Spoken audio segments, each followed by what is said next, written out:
కూర్చుని షాలు కూర్చున్న ప్రతి ఒక్కరము దేవుని యొక్క వాక్యమును విందాము. దేవుని పిల్లలారా, ఈరోజు షాలకు వచ్చిన ప్రతి ఒక్కరము కూడా దేవుని నుండి మేలు పొందుకోవాలి. అది ఏ మేలైనా కావచ్చు. ఆరోగ్యం నుండి అనారోగ్యం నుండి ఆరోగ్యం పొందడము కానీ, అప్పుల నుండి అప్పులు తీరి, అలాగే ప్రతి ఒక్క ఇబ్బంది నుండి ఇబ్బంది తీర్చే దేవుడి దగ్గరికి మనం వచ్చి ఉన్నాం.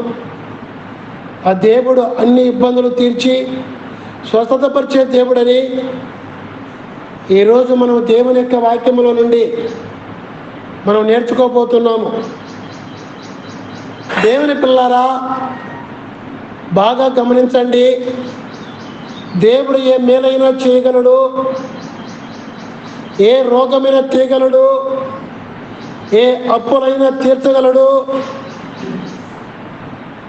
ఏ సంతానం లేని వారికి సంతానం ఇవ్వగలడు, పిల్లల వివాహాలు కాకపోతే వివాహాలు చేయగలడు, పంటల్లో నష్టం వస్తూ ఉంటే నష్టం రాకుండా పంటల్లో ఫలితాన్ని ఇవ్వగలడు, ఏ మేలైనా చేయగలడని ఈరోజు దేవుని యొక్క వాక్యము మనకు తెలియపరుస్తూ ఉంది. తీసిన వారు చదవండి.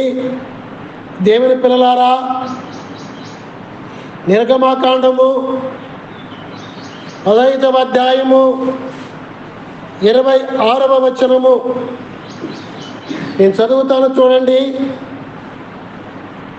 నిర్గమాకాండము 15వ అధ్యాయము 26వ వచనం.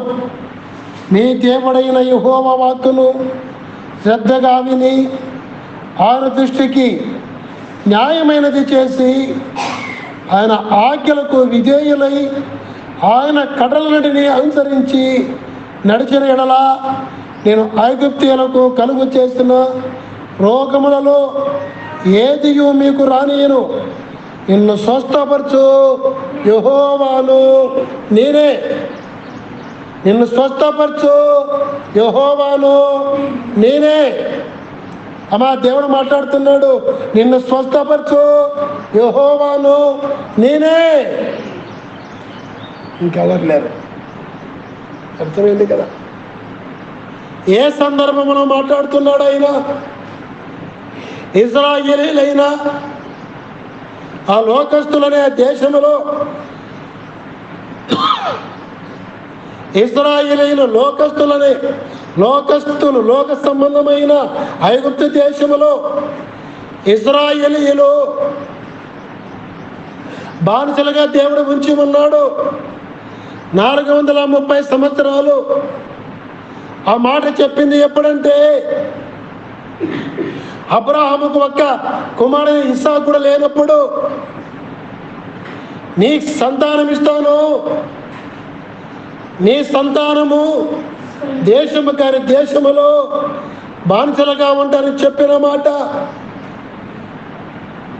అబ్రహాముకి ఇస్సాకునిచ్చి, ఇస్సాకు 2 కుమారులు ఇచ్చి, వారిలో ఒకరిని యాకోబును దేవుడు ఏర్పరచుకొని ఆయనకు 10 మంది కుమారులు ఇచ్చి, 10 మంది కుమారుల ద్వారా 70 మందిని వారికి సంతానం ఇచ్చి, ఆ 10 మందిలో 11వ వాణి ముందుగానే 17 ఏళ్ల వయసులోనే ఐగుప్తు దేశానికి నడిపించి రాజుగా చేసి, దేని పిల్లారా, అక్కడికి ప్రపంచమంతా కరువు వచ్చిన సమయంలో ఆ 70 మందికి నడిపించి 30 లక్షల మందిగా విస్తరింపజేసి వారిని ఆ దేశంలో బానిసలుగా ఉంచి వారు పెట్టే వెట్టి పనులకు తట్టుకోలేక ప్రార్థన చేసినప్పుడు వారి మొరను విని 10 మోసే ప్రవక్తను అక్కడికి పంపి 10 అద్భుతాల ద్వారా ఆ దేశం నుంచి బయటికి రప్పించి దేవుడి చేసిన వాగ్దానం ప్రకారంగా పాలు తేళ్లు ప్రవహించు దేశానికి నడిపిస్తున్న సమయంలో ఎర్ర సముద్రం అడ్డం వస్తే మోసే ప్రార్థన చేసినప్పుడు, మోసే నీకు నేను చేసిన వాగ్దానం ఏమైంది? ప్రార్థన కూడా చేయొద్దు, వెత్తుని కట్టి అన్నాడు. సముద్రం వైపు చూపన్నాడు. సముద్రమే రెండు పాయలుగా చేసినాడు దేవుడు. ఇటు నీళ్ళు ఈ వైపు, ఇటు నీళ్ళు ఈ వైపు గోడ వల నిలబెట్టాడు దేవుడు. 30 లక్షల మంది జనాన్ని, వారికి కలిగిన సంపద, వారి యొక్క పశువులన్నీ కూడా నడిచి ఎర్ర సముద్రము దాటించినాడు దేవుడు.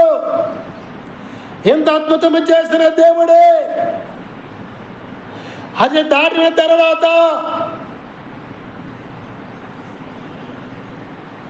వారు దిగిన స్థలములో మారాల నీళ్ళు లేవు.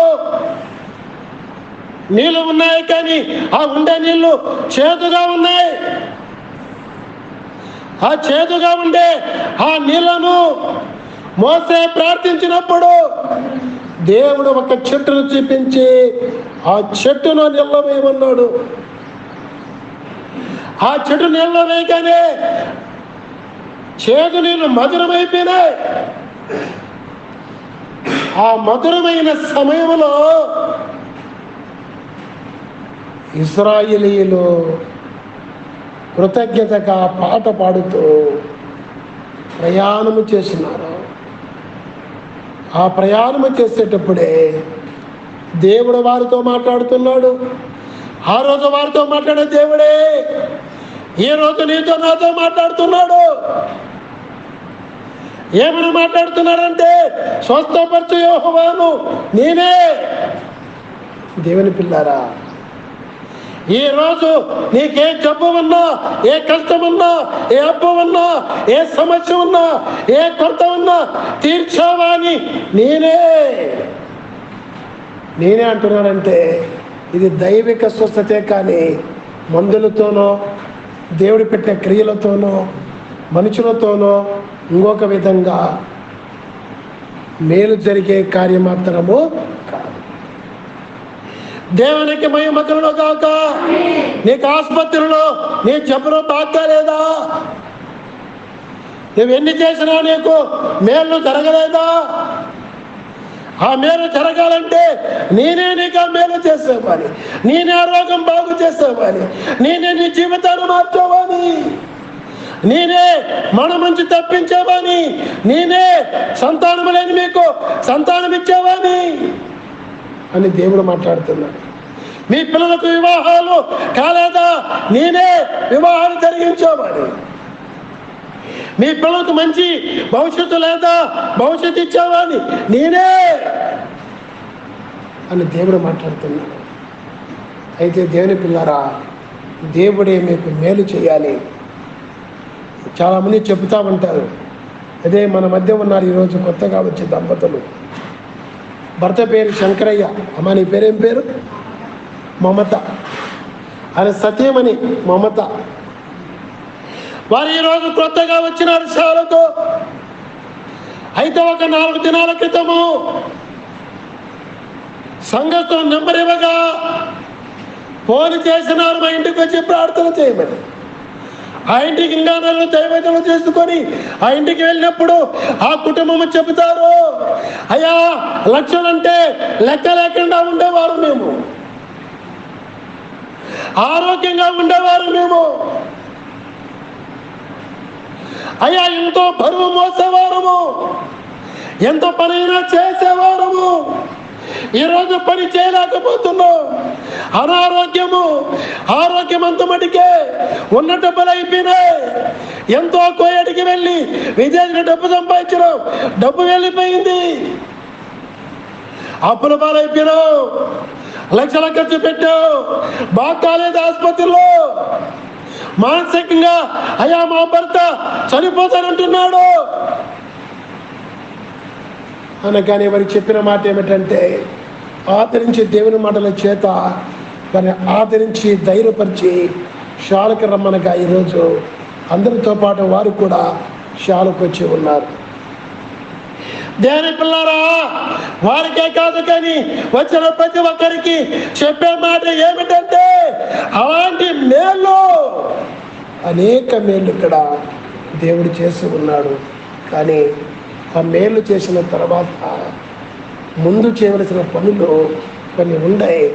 ఆ మేలు మీరు చూడాలంటే, ఆ దైవిక స్వస్థ కలగాలంటే మందులు వాడకుండా, కానీ మందు వాడకుండా మాన్పివేయగలవు, మందు వాడకుండా మాన్పివేయగలవు రక్షక. దేవునికి మహిమ కలుగుగాక, దేవునికి స్తోత్రము కలుగుగాక. మందు వాడకుండా కానీ, ఏ పని చేయకుండా కానీ దేవుడు స్వస్థపరచాలి. అయితే నువ్వు చేయవలసిన పనులు కొన్ని ఉన్నాయి. ఆ పనులు చేస్తే దేవుడే నిన్ను ఈరోజు ఎర్ర సముద్రంలో దాటించినట్లు నీ శ్రమల నుంచి దాటించబోతున్నాడు, గడ్డెక్కించబోతున్నాడు. నీ రోగం నుంచి గడ్డ ఎక్కించబోతున్నాడు. అవి చేయవలసిన పనులు ఏమిటంటే, ఒక 6-7 పనులు చెప్పి ముగిస్తాను, సమయానికి అర్ధగంట దాటకుండా. ఒకటిగా మనము చూసినట్లయితే, దేవుని పిల్లారా, స్వస్థపరచు యెహోవాను నేనని చెప్పి మనము చదువుకున్నాం. నేను స్వస్థపరిచే యెహోవానుగా దేవుడు, ఆ దేవుడు ఎవరు? నిన్ను స్వస్థపరచు యెహోవా నేనే చెబుతున్నా. ఆ దేవుడు ఎవరో నువ్వు తెలుసుకోవాలి. ఆ దేవుడు ఎవరంటే నేను చెబుతాను, యేసుక్రీస్తు ప్రభువారిని. ఇదే విధంగా నీవు కనుక తెలుసుకొని చెప్పేవారుగా ఉండాలి. యేసుక్రీస్తే ఆ దేవుడు అనడానికి కారణం ఏమిటంటే, స్వస్థపరచు యెహోవాను నేనేని చెప్పిన దేవుడు. మలాకి గ్రంథములో 4వ అధ్యాయములో 2వ వచనములో అంటాడు, మీకు నీతి సూర్యుడుగా నేను లోకములో జన్మిస్తాను, అప్పుడు ఆయన రెక్కల కింద మీకు ఆరోగ్యము కలుగుతుంది అని చెప్పిన దేవుడే ఈ లోకములో పాపము లేకుండా పుట్టినాడు, పాపము లేకుండా పెరిగినాడు, పాపులైన మన కొరకే చనిపోయినాడు, తిరిగి లేచినాడు, పరలోకానికి వెళ్ళాడు, త్వరగా వచ్చుచున్నాడు అని చెప్పిన దేవుడు రానయ్యున్నాడు. ఆయనే గుర్తులన్నీ కూడా చెప్పి గుర్తులు జరిగించుచున్నాడు. ఈ లోకానికి అంతముంది, ఆ రోజు చనిపోయిన తిరిగి బ్రతికించడానికి ఆ దేవుడు యేసుక్రీస్తుగా వచ్చి చనిపోయి తిరిగి లేచాడు. మమతమ్మ వింటున్నావమ్మా? మమతమ్మ వింటున్నావమ్మా? కళ్ళు మూసుకోకూడదమ్మా. మూసుకుంటే సాతాన్ని నిద్రపుతాడు. దేవుని మాట వినకుండా చేస్తాడు, నమ్మకంగా చేస్తాడు. దేవునికి మహిమ కలుగుగాక. ఇంకా 2వ అధ్యాయము చూస్తే, యెషయా గ్రంథము 53వ అధ్యాయము 5వ వచనములో ఆయన పొందిన దెబ్బల బట్టి స్వస్థత కలుగుతుందన్నాడు. యేసు ప్రభువారు ఒక్కరే ఆయన దెబ్బలు కొట్టబడతానని చెప్పిన వాడు, ఆ 39 కూడా దెబ్బల చేత కొట్టబడిన వాడు యేసు ప్రభువారు ఒక్కరేనని మత్తయి సువార్త 20వ అధ్యాయము 19వ వచనంలో చెప్పబడుతుంది. అలాగే పొందుతానని చెప్పిన ఆయనే 27వ అధ్యాయము 26వ వచనములో ఏ నేరము లేకపోయినా పిలాతు చేతులు కడుక్కొని ఆయనను కొట్టడానికి, సిలువ వేయడానికి అప్పగింపబడినాడు. పిలాతు అయిన గవర్నర్ దగ్గర అన్యాయపు తీర్పు పొంది ఆయనే కోడ దెబ్బలు కొట్టించుకున్నవాడు. ఆయన ఒక్కడే మన కొరకు చనిపోయి సాగు లేకుండా బ్రతికించడం కొరకు తిరిగి లేచిన వాడు ఆయన ఒక్కడే. ఎలాగ చెప్పుకుంటా పోతే ఆయన పొందిన దెబ్బల బట్టి స్వస్థత కలుగుతున్నదని పేతురు భక్తులు ఆయన నామములో స్వస్థపరచమని అధికారం యేసు వారిస్తే అనేక మందిని స్వస్థపరిచి అనేక మంది జీవితాలు ఆయన మార్చి ఇస్తున్న సాక్ష్యం ఏమిటంటే, 1 పేతురు 2వ అధ్యాయము 24వ వచనములో ఆయన పొందిన దెబ్బల బట్టి మీకు స్వస్థత కలుగుచున్నది. దీని బట్టి దేవుని పిల్లారా, మీరు చేయవలసిన మొదటి పని ఏమిటంటే, యేసు ఒక్కడే నిజమైన దేవుడు, ఆయనే స్వస్థపరచు యెహోవాను నేనని చెప్పిన దేవుడు.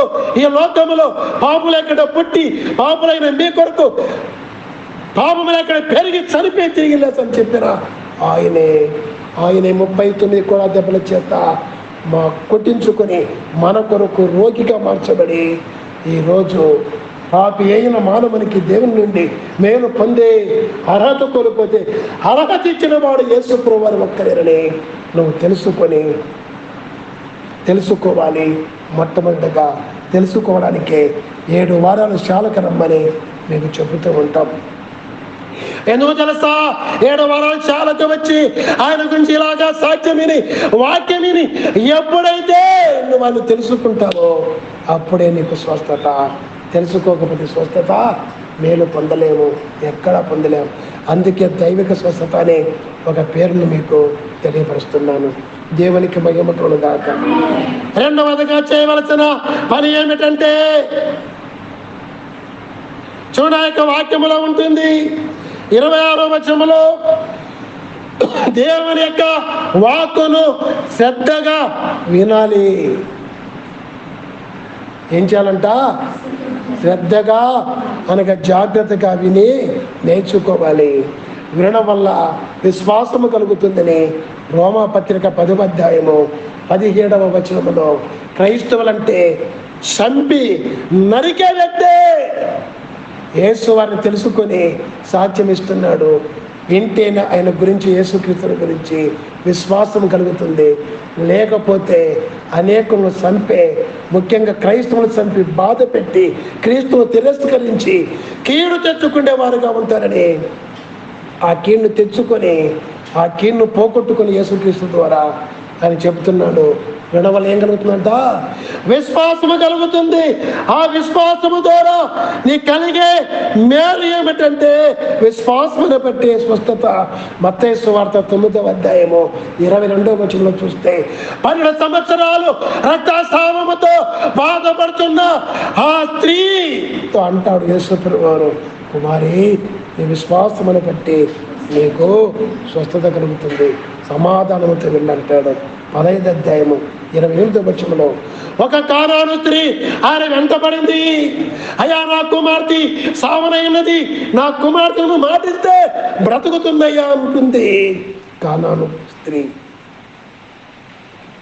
అప్పుడు వెనకన్నా పోతూ ఉంటే ఆ వెంట పడతా ఉంటే శిష్యులు ఆమెను పంపమన్నప్పుడు, అమ్మా, నీకు కాదు, ఎవరికి? కుక్క పిల్లలకు యుక్తము కాదమ్మా, మనుషుల పిల్లలకు, దేవుని పిల్లలకు ఇచ్చే రెక్కలు నీకివ్వడము యుక్తము కాదంటే ఆమె అర్థం చేసుకుని, ప్రభువా, నేను పాపినయ్యా, నా పాపాలు క్షమించు, నేను కుక్కలాగా తిరిగిన దానే, ఎన్నిసార్లు పాపము చేయకూడదు అనుకొని చేసిన దానే, క్షమించయ్యా, ఇంకా పాపము చేయనంటుంది. దేవుని పిల్లారా, జీవితాలు పాడవుతున్న మన కుటుంబాలు జీవితాలు సరిచేసుకోవాలంటే కానాను స్త్రీ వలె శ్రద్ధగా విని విశ్వాసం పెంచుకొని యేసే దేవుడని. రెండవదిగా మన పాపాలు ఒప్పుకోవాలి. మన పాపముల కోసమే లోకానికి వచ్చిన దేవుడు, రక్తం కార్చి చనిపోయి లేచిన దేవుడు యేసు ఒక్కడేనని. ఎప్పుడైతే ఈ విశ్వాసము కలిగి విశ్వాసముతో నువ్వు పాపమును తెలుసుకొని నీ పాపముల కొరకు రక్తము కార్చి చనిపోయి తిరిగి లేచిన దేవుడు ఆయన ఒక్కడే. నా పాపము నుంచి రోగము, వ్యాధి, కష్టము, నష్టము, అవమానము, నిందలు, అప్పుల, బాధల, సమస్యలు, ఇబ్బందులని కారణము పాపము. ఆ పాపానికి పరిహారము ప్రాణమిచ్చిన దేవుడు యేసయ్య ఒక్కడే అని చెప్పి నమ్మి పాపాన్ని ఒప్పుకుంటే రెండవదిగా నువ్వు చేయాల్సిన పని, అప్పుడే నీకు మేలు కలుగుతుంది. ఎర్ర సముద్రం పాయలుగా చేసినట్లు నీ కీడంతా కూడా దేవుడు పాయలుగా చేసి కీడులోంచి నిన్ను వెలుపలికి రప్పిస్తాడు, నీ కుటుంబాన్ని మేళ్ళకి నడిపిస్తాడు. మూడవదిగా మనము చేయవలసిన పని ఏమిటంటే, దేవుడు చేసిన మేళ్ళు బట్టి ఆ యొక్క అధ్యాయం అంతా కూడా ఎర్ర సముద్రం దాటించినందుకు ఆ మారలో చేతిని కూడా ఆ చేతులన్నీ కూడా దేని పిల్లారా, ఆ చేతులు మధురంగా మార్చిన ఆ దేవుని ఇజ్రాయెల్ ఏం చేస్తూ వస్తున్నారంటే, అధ్యాయం మొదటి నుంచి చూస్తే స్తుతిస్తూ వస్తున్నారు, కీర్తన పడుతూ స్తుతిస్తూ వస్తున్నారు. కనుక నీకు దేవుడు చేసిన మేలును బట్టి నువ్వేం చేయాలా? ఆ దేవుని స్తుతించే వారుగా ఉండాలి. ఏ మేలు చెప్పండి? నీ రోగం పోయినాక రోగాన్ని గురించి చెప్పే మేలా? నీకేదో దేవుడు మేలు చేస్తే ఆ మేలు పడి చెప్పే మేలా? అది కాదు. ముందుగానే నీ కోసం దేవుడి లోకానికి వచ్చాడు కదా, నీ ప్రతి కీడుకు కారణమైన పాప పరిహారం కోసము ఏ మేలు చేసినాడు దేవుడు చెప్పాలి. మనిషిగా రావడమే గొప్ప మేలు. మనుషుల కోసము తగ్గించుకొని, మనుషులకు ఎంతో తగ్గించుకొని, మనిషి రూపముతో బట్టి దాసుని స్వరూపముతో ఈ లోకములో ఏమీ లేని వాడికి జీవించినాడే. ఆ రూపాన్ని బట్టి, ఆ స్వరూపాన్ని బట్టి నీవు మేలు కలిగి జీవించాలి. నిన్ను తక్కువ వాడిగా తగ్గించి నడిపించడానికి, తగ్గించుకుంటే హెచ్చింపచేయడం కోసము ఒక జీవితం జీవించినాడే ఆ మేలు బట్టి. అంతేకాకుండా పాపి అయిన నిన్ను పరిమార్చి పాపాన్ని పడి వచ్చే కీడంతా తొలగించడానికి మరణించినాడే, రక్తం గడిచినాడే. ఆ మేలుకై దేవుని స్తుతించాలా. యేసయ్యా నీకు స్తుతినైనా, ఈ లోకానికి మనిషిగా వచ్చినవయ్యా, మంచి అయిన నా పాపంని కడిగి పెట్టి కొరకు అయ్యా నేను అన్నిట్లో హెచ్చించుకుంటున్నాను, హెచ్చించుకొని తగ్గింపబడుతున్నాను. కుటుంబంలో తగ్గింపబడుతున్నా, వీధిలో తగ్గింపబడుతున్నా, అన్నిట్లో తగ్గింపబడుతున్నా. దేవా, తగ్గింపబడిపోయిన నన్ను హెచ్చింప చేడు కొరకు, దరిద్రుడైన నన్ను ధనవంతుడిగా చేడు కొరకు, దరిద్రుడిగా ఈ లోకానికి తగ్గించుకొని వచ్చిన యేసయ్యా, నా పాపానికి పరిహారంగా రక్తం ఇచ్చిన దేవ, ప్రాణం ఇచ్చిన దేవ, నీకే స్తుతి స్తుతి స్తుతిని ఈ గొప్ప మేలును కొట్టి స్తుతించేవారుగా మనం ఉండాలి. అవును దేవుని పిల్లరా, అలాగా మనము ఉన్నప్పుడే ఏం చేస్తామో తెలుసా? దేవుని పిల్లరా, మేళ్ళన్నీ కూడా మనం పొందుకోగలుగుతాము. దేవునికి మహిమ కలుగు గాక, దేవునికి స్తోత్రము కలుగు గాక, మూల యేసు మహారాజుకి దేవునికి మహిమ కలుగు గాక, దేవునికి స్తోత్రము కలుగు గాక. అందుకే దేవుని పిల్లారా, మనుదేశం రాసిన పత్రికలో ఓ మాట ఉంటుంది. అదేమిటంటే, యేసుని క్రీస్తునందు కృతజ్ఞతాస్తుతులు చెల్లించుట నీకు దేవుని చిత్తము నెరవేర్చుట, దేవుని ఆజ్ఞ తప్పిపోయి పాపము చేసిన ఆది మానవుల యొక్క జన్మ పాపం మనలో ఉంది. తర్వాత చేసిన కర్మ పాపాలన్నీ కూడా పరిహారము చేసినాడు. నువ్వు స్తుతిస్తే యేసుక్రీస్తు ద్వారానే ఆ స్థితి దేవునికి చెల్లుతుంది. నువ్వు చేసే పూజ, నువ్వు చేసే ఆ యొక్క ఆరాధన దేవుని చెందుతుంది, కానీ లేకపోతే దేవునికి చెందదు, దేవునికి ఇష్టమో కాదు. అప్పుడు మేలు పొందుకోలేవు. దేవునికి మహిమ కలుగు గాక. అందుకే అంటాడు కదా, అదే మత్తయి సువార్త 8వ అధ్యాయములో 22వ వచనంలో, పరలోకములో ఉన్న తండ్రి దేవుడైన ఆ తండ్రి అయిన దేవుని చిత్తం నెరవేర్చిన వారే పరలోకానికి వెళ్ళగలరు. దేవునికి మహిమ కలుగు గాక. ఆ పరలోకమును, ఆ యొక్క దేవుని రాజ్యమును, ఆ నీతిని ఎప్పుడైనా వెతుకుతావో అప్పుడు నీకు అన్నీ ఇవ్వబడి ఉన్నాయి. యుద్ధం లేదనుకుంటున్నావా? ఆరోగ్యం లేదనుకుంటున్నావా? గౌరవం లేదనుకుంటున్నావా? పరువు లేదనుకుంటున్నావా? ధనం లేదనుకుంటున్నావా? ఏదో లేదనుకొని చనిపోవాలనుకుంటున్నావా? చచ్చిపోయే బదులు ఈ రోజు నీవు దేవుడు చేసిన నేను తెలుసుకునే నువ్వు కృతజ్ఞతాస్తులు చెల్లిస్తూ నువ్వు బ్రతుకుతూ ఉంటే, పరలోకం కోసం బ్రతుకుతూ ఉంటే, ఆ నీతిని నాకు కావాల యేసయ్యని చెప్పి అడిగి పొందుకొని ఆ నీతిని మనం కలిగి జీవిస్తూ ఉంటే అన్ని దేవుడు నీకు ఇచ్చేస్తాడని మత్తయి సువార్త 6వ అధ్యాయము 33వ వచనంలో యేసు దేవుడే స్వయంగా చెప్పిన మాట. పరలోకం కోసం చేరినంత వరకు అని స్తుతిస్తూ బ్రతుకు. 3వదిగా 4వదిగా యేసే దేవుడని నమ్మాలి. విశ్వాసం వినడం వల్ల కలిగింది కదా, అద్భుతాలు చూస్తున్నాం కదా, ఈ మేలు చూస్తున్నాం కదా. 4వదిగా మనం చేయవలసిన పని ఏమిటంటే యేసే దేవుడని నమ్మాలి. నమ్మితే నయమా, నమ్మకంటే నయమా? ఎంత గొప్ప దేవుడు నీకు అన్యాయం అయిపోతా ఉంటే, నీ పాపాన్ని బట్టి చచ్చిపోతా ఉంటే, నిత్యగుణం పొందుతా ఉంటే, నరకంలో కాలుతా ఉంటే, న్యాయం చేసినాడు ఈ లోకానికి వచ్చి. ఆ న్యాయం చేసిన దేవుని నమ్మి మనం న్యాయాన్ని పొంది న్యాయాన్ని చేయాలా, అన్యాయం చేయాలా నమ్మకండా? చాలామంది వివాహాల కోసమని, ఇంకోదాని కోసమని చెప్పి యేసయ్య నమ్మకండా పోతున్నావే, నువ్వు న్యాయం చేస్తున్నావా? నీవు న్యాయము చేసుకోలేకపోతున్నా. నీతో నాతో మాట్లాడుతున్నాడు. అక్కడ ఏమంటాడంటే దేవుని దృష్టికి న్యాయమైనది చేయాలి. ఏం చేయాలి? 26వ వచనంలో ఏం చేయాలయ్యా? ఏం చేయాలంట? దేవుని దృష్టికి న్యాయమైనది చేయాలి ఉంది 26వ వచనంలో. 15-26వ వచనంలో చూస్తే అర్థమవుతుంది. ఏమంటున్నారు? దేవుని దృష్టికి ఏది న్యాయమో ఆ న్యాయమైన చెయ్యాలి. నువ్వు నమ్మాలి, నరకం తప్పించాలి, నిత్య జీవం ఇవ్వాలి, నిత్యములు లెక్కన చేయాలని దేవుడు వచ్చి నీ కోసం ప్రాణం ఇస్తే నువ్వు నమ్మకండా చచ్చిపోతానంటే న్యాయం అదే. నువ్వు నమ్మకండా నరకానికి వెళ్ళి కావటానంటే న్యాయం అదే. దేవుడు నీ కోసం న్యాయం చేస్తే నీకు నువ్వు న్యాయం చేసుకోకుండా అన్యాయం చేసుకుంటున్నావు. అందుకే దేవుని దృష్టికి న్యాయమైనది చేయాలి. నమ్మడమే న్యాయమైనది, నమ్మకండా పోయేది న్యాయమైనది కాదు. నీకు నీవే అన్యాయం చేసుకుంటున్నావు నమ్మకండా పోవడం వల్ల.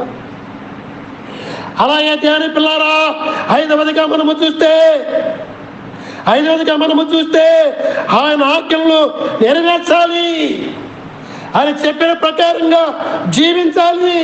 ఏం చెప్పినాడు మన దేవుడు? ఆ రోజు ఆదిమలకైతే పండు తినద్దన్నాడు, ఒకటి ఆజ్ఞ. ఇశ్రాయేలుకు ఆ రోజు నిర్గమకాండం 20వ అధ్యాయంలో 10 ఆజ్ఞలు చెప్పినాడు, కొన్ని చేయమని కొన్ని చేయొద్దని.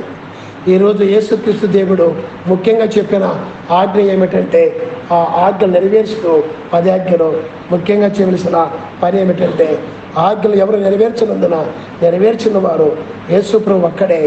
ఆయనే ఈ లోకానికి వచ్చి నా పక్షాలు నెరవేర్చిన వాడు ఇంకెవరు లేరు. ఆయనేనని ప్రకటించాలంట. పరలోకాన్ని గురించి నువ్వు పరలోకం కోసం బ్రతుకుతూ పరలోక రాజ్యాన్ని గురించి ప్రకటించాలంట. మత్తయి సువార్త 28వ అధ్యాయము 19వ వచనం నుంచి మనము చూస్తే నెరవేర్చేవారుగా ఉండాలని, ప్రకటించేవారుగా ఉండాలని దేవుడు మాట్లాడుతున్నాడు. ఏం చేయాలంట? పరలోక రాజ్యం సమీపించింది. యోహాను ఎలాగ ప్రకటించినాడో, ప్రభు ఎలాగ ప్రకటించినాడో అలాగా ఈరోజు తెలుసుకున్న నీవు కూడా పరలోకం కోసం బ్రతుకుతూ పరలోక రాజ్యాన్ని ప్రకటించాలి. ఎవరైతే నమ్ముతారో నమ్మిన వారికి తండ్రి కుమార పరిశుద్ధాత్మ నామములో బాప్తిసం ఇవ్వాలి. ఆ బాప్తిసం ద్వారానే నీకు రక్షణ. మార్కు సువార్త 16వ అధ్యాయము 16వ వచనము.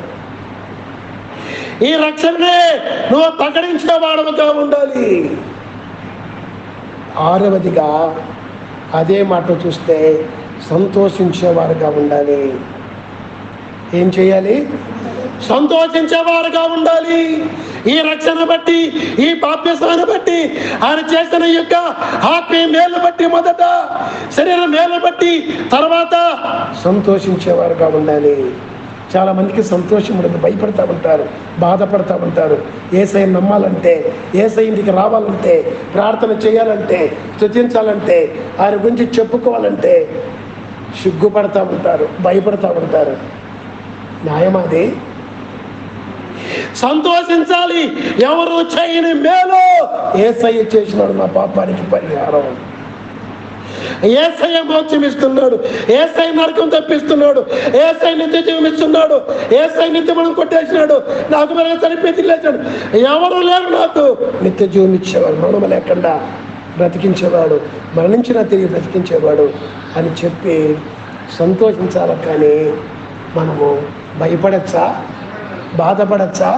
సాక్ష్యం చెప్పుకోవడానికి ఒక పనికిమాలి మన కోసం 10 రూపాయలు ఏమన్నా మనకు సహాయం చేస్తే ఎంతో గొప్పగా చెప్పుకుంటాం. అది నేను మోక్షం చేస్తుందా? మనం తప్పిస్తుందా? నరకం తప్పిస్తుందా? చెప్పాలి. నరకం తప్పిస్తుందా? నిత్య మనం తప్పిస్తుందా? నీ జీవితాన్ని మారుస్తుందా? ఒక పూట అన్నం పెడితేనే ఎంతో గొప్పగా చెప్తావే. అందుకే చెప్తామంట, ఇక్కడ వచ్చిన వారికి ఎవరికైనా కూడా బాగలేని వారికి 7 వారాలు 8 రోజులు ఉంటా ఉండు, మేము తినే నువ్వు కూడా తిను, దేని మాట విను, దేని మాటలతో నీకు బాగైతుందని చెప్తా ఉంటా. ఏ సంఘాల్లో కూడా ఈ సౌకర్యము ఉండదు. అయితే చాలామంది నువ్వు భోజనాలు బాగా పెడతా ఉంటావు అంటారు. ఎవరు నేను పెట్టడానికి? నేను కాదు, ఆ దేవాది దేవుని యొక్క ఏర్పాటిది, ఆ దేవునే కనపరచాలి అని చెబుతా ఉంటా. దేవుని పిల్లారా, ఇచ్చిన ప్రతి రూపాయ దేవుని పనికి ఖర్చు చేస్తా ఉంటా. ఇచ్చిన ప్రతి రూపాయి కొనక ఈ వద్దు, ఇచ్చిన ఈ వద్దే ఖర్చు చేస్తా, రేపటికి నా దగ్గర ఏమీ ఉండదు. దేవునికి మహిమ కలుగును గాక, దేవునికి స్తోత్రం కలుగును గాక. బోలో యేసు మహారాజుకి దేవునికి మహిమ కలుగును గాక. 6వదిగా సంతోషించాలి. అదే మత్తయి సువార్త 5వ అధ్యాయము 10వ వచనం నుంచి 16వ వచనం వరకు మనము చూస్తే 6వదిగా ఏం చేయాలంట? తెలుసుకున్న మీరు ప్రకటించకుండా ఉండకూడదని ఆయన ఏం చెప్తున్నాడో తెలుసా? మిమ్మల్ని ఎవరైనా నిమిత్తముగా నా నామని కొరకు, నా కొరకు, నా నామను బట్టి మిమ్మల్ని ఎవరైనా కూడా హింసిస్తే, దూషిస్తే, ఎగతాళి చేస్తే సంతోషించండి, ఆనందించండి.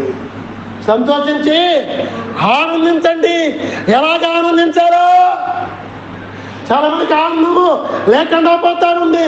ఈ ఆనందము లేనప్పుడు ఏదో విధంగా ఆనందము పొందాలని బాన్సరైపోతున్నారు. కొందరు మందులకు, కొందరు వక్కాకులకు, కొందరు బిడీలకు, కొందరు సిగరెట్లకు, కొందరు బంగాకుకు, కొందరు చెడు రకరకాల చెడు పనులు చేసి ఆనందించడం కోసము వెళ్ళిపోతున్నారు.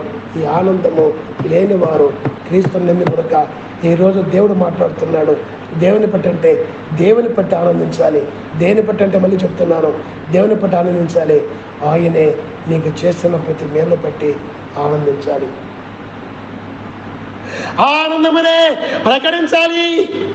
అందుకే కొండ మీద ఉండే పట్టణము మరగై ఉండదు కదా. మీరు లోకానికి వెలగై ఉన్నారు, మీరు సత్యాన్ని తెలుసుకున్నారు, మీరు మోక్షం కోసం బ్రతుకుతున్నారు. తెలియని వారికి ప్రకటించాలి. మీరు లోకానికి ఉప్పై ఉన్నారు, రుచి లేని జీవితాలకు మీరు రుచిని కలిగించడం కొరికే, రుచి లేని మీ యొక్క జీవితానికి నేను మార్చబోతున్నానని దేవుడు ముందుగా మాట్లాడుతున్నాడు. తీర్మానం చేసుకోవాలి. దేవునికి మహిమ కలుగును గాక, దేవునికి స్తోత్రం కలుగును గాక. అందుకే అంటాడు కదా, 6వదిగా మనం ముగించుకొని 7 దాంట్లోకి వెళ్ళి ముగించుకున్నాం. అదే మలాకి గ్రంథంలో మీకు నీతిసుడు ఉదయించును, ఆయన రెక్కల కింద మీకు ఆరోగ్యము కలుగునని 4లో మలాకి గ్రంథంలో 2వ వచనంలో చెప్పి 3వ వచనంలో ఏమంటాడు? మీరు గంతులు వేయుదురు. మీరు గంతులు వేయాలి. ఎలాగ గంతులు వేయాలి? లేక తోడవలే గంతులు వేయాలి. లేక తోడప్పుడు దానికి ఏమీ తెలియదు. తల్లి దగ్గర పాలు తాగుతుంది, బయటకు వస్తే గంతులు వేస్తుంది. బాగుంటారా కదంటారా? తల్లి దగ్గర పాలు తాగుతుంది, బయట వచ్చి ఇదంతా గంతులు వేస్తుంది. మేము చిన్న వయసులో మా ఆవులు చాలా ఉండేటి. ఏదో ఒక ఆవు ఎంత ఉంటుంది, సంవత్సరానికి ఒకటి, 6 నెలలకు ఒకటి. ఆ ఎంత ఉంటే 2-3 ఆవులు ఉండేటి. ఆ సంవత్సరానికి ఒకసారి అన్న ఖచ్చితంగా ఒక దూడన పుడుతుంది. ఆ దూడలైతే నిజంగా మా నాయన, మా అన్నలు, మీ పిల్లలుగా ఉన్నప్పుడు అవి ఇడిస్తే, పాలు తాగి పాలు పిండేసినాక ఏదో ఇడిస్తే ఏ వారికి ఆ వారికి ఇదంతా గంతులు వేస్తా ఉంటాయి. వచ్చాయి సొక్కట పాలు తాగితే అట్లంటే గంతులు వేస్తా అంటే నిజంగా ఎంత ఆనందమో. ఈ రోజు దేవుడు కూడా నేను కోరుకుంటున్నాడు, అలాంటి లేక దూడల వలె నీ ఉన్న జీవితాన్ని మార్చేసి నీ కష్టాలే, కన్నీళ్ళే గుర్తు రాకుండా చేయటం కొరకే దేవుడికి నడిపించినాడు. ఆ పాలనే ఈ వాక్యాన్ని, దేవుని వాక్యాన్ని నీకు వినిపిస్తున్నాడు. ఈ వాక్యం వింటే ఇప్పటికే నువ్వు లేక దూడవలే తయారు కావాలి. నీకున్న శ్రమలు మరవాలి, నీకున్న కష్టాలు మరవాలి, నీకున్న అవమానం మరవాలి, నీకున్న అప్పులు మరవాలి, నీ యొక్క పాత జీవితం అంతా, చేదు జీవితం అంతా మరవాలి. మర్చిపోయి సంతోషించాలి. సంతోషిస్తూ ఏం చేయాలి తెలుసునా? సంతోషిస్తూ చేయాల్సిన పని ఏమిటంటే 16వ వచనంలో ఉంటుంది. నీ యొక్క దుష్క్రియలు విడిచేసి, ఇప్పుడు విడిచేసిన నేమో ఏం చేయాలా? మంచి క్రియలు. ఏ క్రియలు చదవండి? మత్తయి సువార్త 5వ అధ్యాయం 16వ వచనం. ఏ క్రియలు? మంచి క్రియలు కలిగి ఉండాలి. మంచి క్రియలు కలిగి ఉండాలి. దేవునికి మహిమ కలుగును గాక. దేవునికి స్తోత్రం కలుగుగాక. ఏడవదిగా ఏం చేయాలంటే దేవుని పిల్లారా, ఏడవది చేయాల్సిన పని ఏమిటంటే అదే 15వ అధ్యాయంలో చూడండి. ఆ 15వ అధ్యాయంలో మాట ఉంది అక్కడ, యెహోవాయే నా బలము, నా నా నా బలము, నా గానము, ఆయనకు రక్షణ ఆయను, ఆయన నాకు రక్షణ ఆయను. దేవునికి మహిమ కలుగుగాక. ఆయన రక్షించినందుకే, నేను రక్షించినందుకే పాటలు పాడాలి, ప్రార్థించాలి. పాటలు పాడి ప్రార్థించినప్పుడే నీ జీవితంలో అద్భుతం జరుగుతుంది. మోసే ప్రార్థించినాడు, ప్రార్థనకు వద్దన్నాడు, వెంటనే ఎర్ర సముద్రం పాలు చేసినాడు. ప్రార్థించినాడు, చేదు నీళ్ళు మధురమైనవి. అలాగే ఈరోజు యేసుక్రీస్తుల గురించి ఈ పనులన్నీ మనం చేయాలంటే ఈ లోకము కాదంటుంది, బాధ పెడుతుంది. బాధ పెట్టినప్పుడక మనము సంతోషించి ఆనందిస్తూ నా దేవుడు ఏమైనా చేయగలుగుతాడని ప్రార్థన చేయాలి. ఏం చేయాలి? ప్రార్థన చేయాలి. దేవునికి మహిమ కలుగుగాక. మాకు కూడా చేదు జీవితంలో మీలాగే శాలకు వెళ్ళినాము. దేవుడు మాట్లాడినాడు, ఇప్పుడు మీతో మాట్లాడినట్లు ఆ దేవుని నమ్ముకొని ఈ పనులన్నీ చేస్తూ ఈ స్థలంలో ఉందాం. మధ్యలో అనుకోకుండా ఒక చేదు జీవితం వచ్చింది. ఆ చేదు జీవితము మామూలు జీవితం కాదు. చుట్టూ కూడా అంతా తెలిసిన వారి స్థలంలో బంధువులు, స్నేహితులు, వ్యాపార రీతిగా రకరకాలుగా అందరూ తెలిసిన వారే, అందరి మధ్య గొప్పగా ఉన్నవారమే. అయితే ఈ స్థలంలో గ్యాసు లేదు, బోరుండి త్రాగడానికి నీళ్లు పైకి తీసుకునే మోటార్ లేదు. 2 రూపాయలు ఇచ్చి మోచుకుంటూ, గ్యాసు లేకుండా, అసలు తినడానికి తిండి లేకుండా, త్రాగడానికి నీళ్ళు లేకుండా, అసలు ఈ స్థలంలో పరుచుకోవడానికి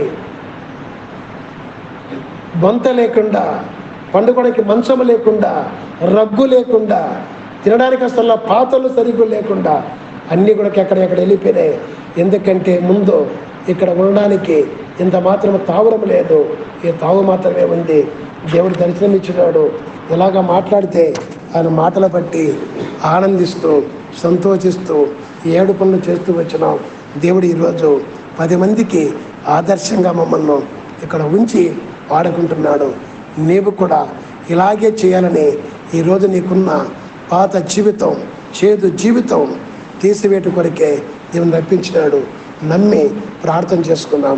అందరం లేచిన పడదాం, నమ్మి ప్రార్థన చేసుకుందాం.